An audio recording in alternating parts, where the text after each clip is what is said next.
I'm a huge fan of The Last of Us games and can't wait to see the second season of the show. We've had a teaser for a while now for the second season, and it's very cool to see so many scenes from the game brought to live action. As you probably know, there's been rumors that The Last of Us Part 2 isn't just going to be covered in one season because the second game has over 24 hours of gameplay and basically two stories, and you can't fit it all. If you're a fan of the TV series and haven't had a chance to play the games, I would advise you not to listen to this episode because we're going to dive into major spoilers and I don't want anything to be ruined for you. And with that out of the way, let's get into it. I am very concerned for The Last of Us Season 2 because there are so many controversial moments from the game. From Joel's death to Abby being the main character in the middle of the story, and Ellie ultimately letting Abby live at the end of the game. Like I said before, The Last of Us Part 2 isn't just going to be covered in Season 2, but in a Season 3 and possibly a Season 4 as well. And I do think that's good because it gives Naughty Dog more time to make The Last of Us Part 3, which is going to take a very long time, I assume. Now, take my speculation for the future seasons with a grain of salt. I'm just doing this for fun and deciding what I think is going to work best for the show. Season 1 of The Last of Us covers part 1 of the game, which has approximately 16 hours of gameplay, more or less. The Last of Us Part 2 has practically double the amount, over 24 hours of gameplay. It's a really long game if you played it. So it would make sense for the adaptation of The Last of Us Part 2 to be more than 2 seasons. I don't think all of the chapters from the game are going to be covered in season 2, but I do think the main 11 arcs or storylines of both Abby and Ellie's story are going to be adapted, which are Jackson with the Jackson part of the story in the beginning, Seattle Day 1, 2, and 3 with Ellie, and then Abby's flashback with her dad, and then Seattle Day 1, 2, and 3 with Abby, the farmhouse, Santa Barbara, and the farmhouse epilogue. Season 1, episode 1 of The Last of Us was 80 minutes, so I think season 2 is going to follow that, or even being longer since season 2 might be bigger and better than ever. So I don't think it would be a stretch to say episode 1 of season 2 could be an hour to an hour and a half, 2 hours. I think episode 1 will cover the beginning of the game with kind of playing out with Joel telling Tommy what happened at the Firefly Hospital, but instead of telling Tommy, he's telling Catherine O'Hara's character, and Joel gifting Ellie the guitar, and then we'll fast forward to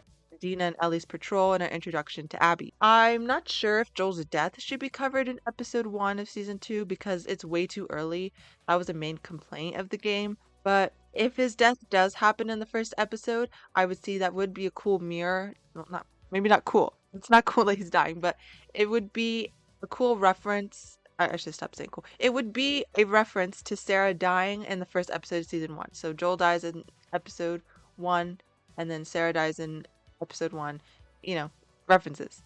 There's been a lot of complaints from fans saying that Joel died way too early in the game, so maybe they'll stretch out Joel's story a bit more. Based on the season 2 trailer, we do get a glimpse of the scene with Ellie's last conversation with Joel, and that conversation doesn't happen until the end of the game. I do think this scene should be reserved for the end of the part 2 storyline because it gives us the realization of why Ellie was so hellbent on her pursuit of Abby, which was basically stemming from the guilt of their last conversation. Then again, maybe this scene isn't going to play out in the second season.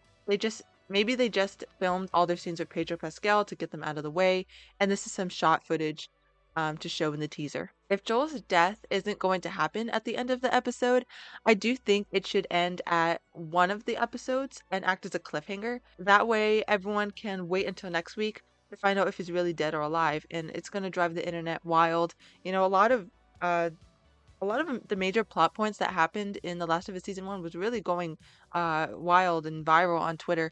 So I could imagine, ending an episode with not knowing if Joel is dead or alive is really going to drive the internet wild once again. So I could totally see the showrunners doing that. The TV series is known for putting a lot more detail than the game did, so maybe the next episode after Joel's death will open up with his funeral, or Ellie at Joel's tombstone to cement the fact that Joel's dead and he's not coming back, so it won't be creating any more theories. The rest of season 2 will cover Ellie's Seattle Day 1, 2, and 3, which makes the most sense to me. There might even be a Dina and or Jesse-centric episode where we discover their backstories, and with having Jesse's backstory, I do think it will have a stronger impact when his death happens. And what I think will be the most insane is having season 2 end with the major cliffhanger of Ellie's story when Abby shows up at the auditorium, her gun pointed at Ellie, and then we cut to black, and that's how season 2 will end. My guess is that season 2 is going to cover everything up until Ellie's Seattle Day 1, 2, and 3. And then season 3 will be all about Abby, and then the finale of season 3 will bring both of them together into that Abby and Ellie boss fight.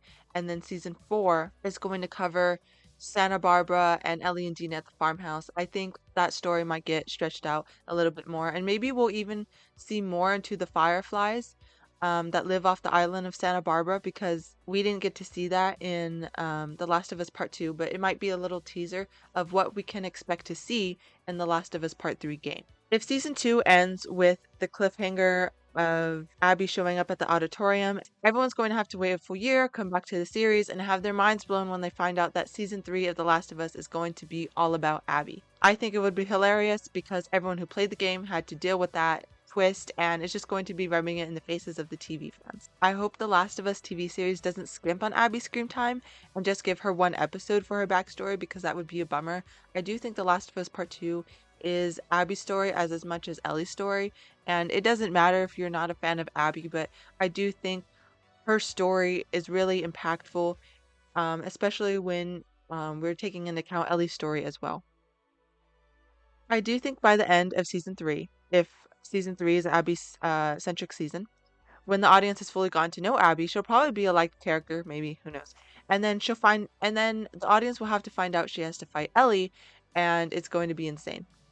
Season 3 will most likely cover young Abby with her dad and his death, Seattle Day 1, 2, and 3, and then end with Abby and Ellie's showdown. I do think the ending shot of season 3 will be the same as Abby's Seattle Day 3 from the game with Ellie, lying on the floor bruised and bloody with her arm broken, and Dina lying next to her unconscious, with the audience unsure if she's dead or alive.